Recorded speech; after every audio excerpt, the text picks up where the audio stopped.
Hello again, Rich Malloy here, and before we start the class, I want to think about our syllabus and the rules to the game we're about to start playing, so to speak. I'm going to presume that you clicked on the link and actually looked over the syllabus and read it. In other words, I'm not going to insult your intelligence and assume that I need to read it to you at this point. Having said that, I do want to note a couple of things.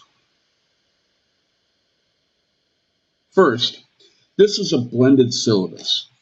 That means that we work face to face in our classes the way we usually do. I look forward to seeing you there. We also have online activities, and that's the way the class is broken up.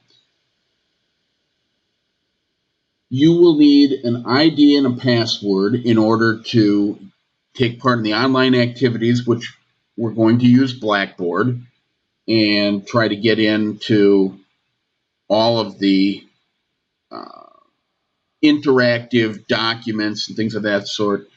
In class, we're going to be using Google Docs, which allow us to have more of a hands-on, real-time experience using templates and things of that sort. It'll be much, much easier to access Google Docs through your gateway email address.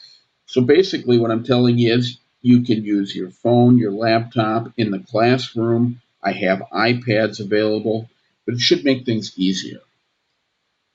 If you go to class procedures and policies in the syllabus, this is where I point out things that I would certainly hope we wouldn't have to worry about again. Class attendance has a maximum of 3 absences. If I turn that question around, can I miss more than 3 classes? What you're really asking is, in a 7.5 week class, can I miss more than 2 weeks and get a passing grade? The answer is, I'm sorry, no. You'll have to take the class when you can attend. With 1 point for every class you attend and 1 point for the online activities, the second class session, if you will, those are basically the grading policies as I take attendance. Now,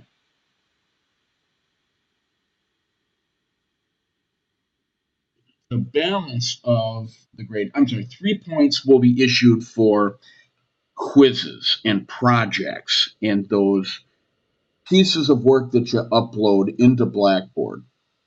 As a note on the top of the syllabus, you can reach me at malloyr at gateway, try again, malloyr at gtc.edu, right there in the blue in the middle of the screen, in order to send me an email. If there's a problem, my work didn't get uploaded, let me know about it. Otherwise, I'm just going to presume that we're going to continue. We will have discussion boards and items to work and interact with other students as well, just like we would in the classroom. That email address is key to keeping me informed on what's going on.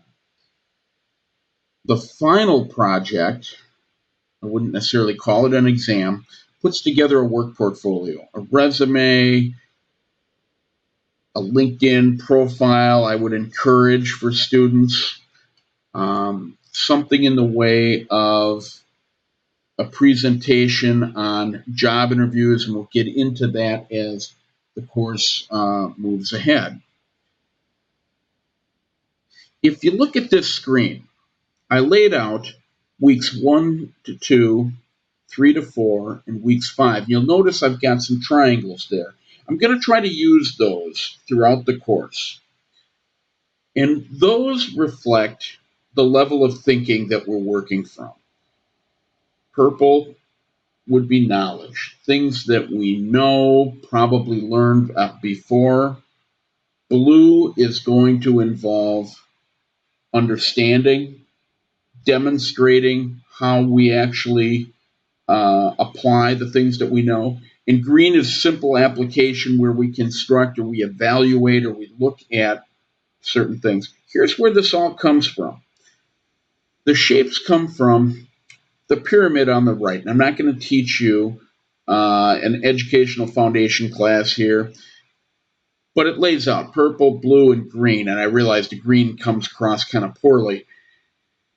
But these are the kind of activities I want to work from, and I'm interested in those activities that end up in the green rather than trying to run an English class here where I'm grading you on your ability to remember grammatical rules or how many prepositions you can recall.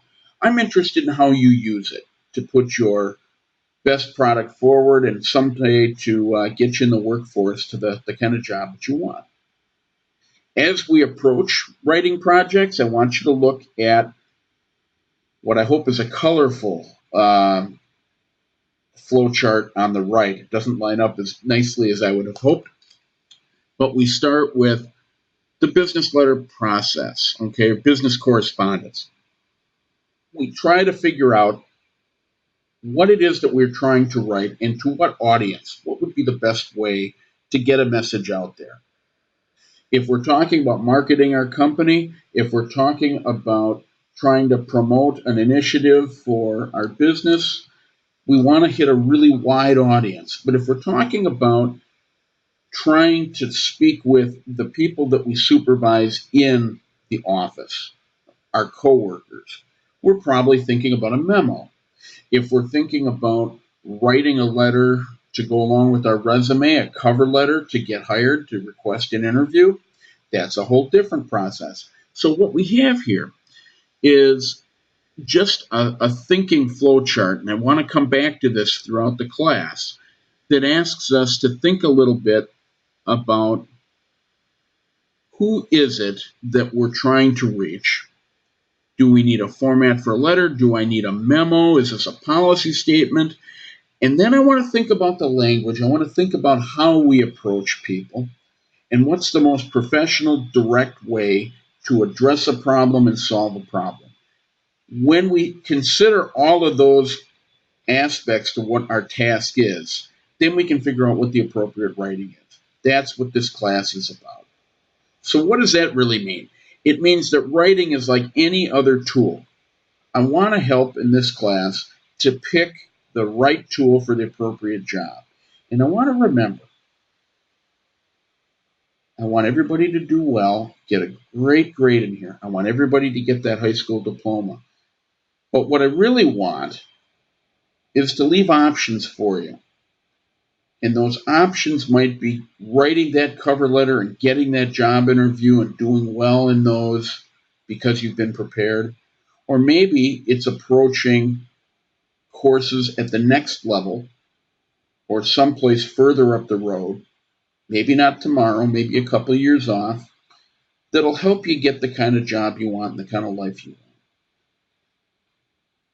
Please pay attention to the syllabus, please pay attention to the guidelines, and enjoy the class. Thank you.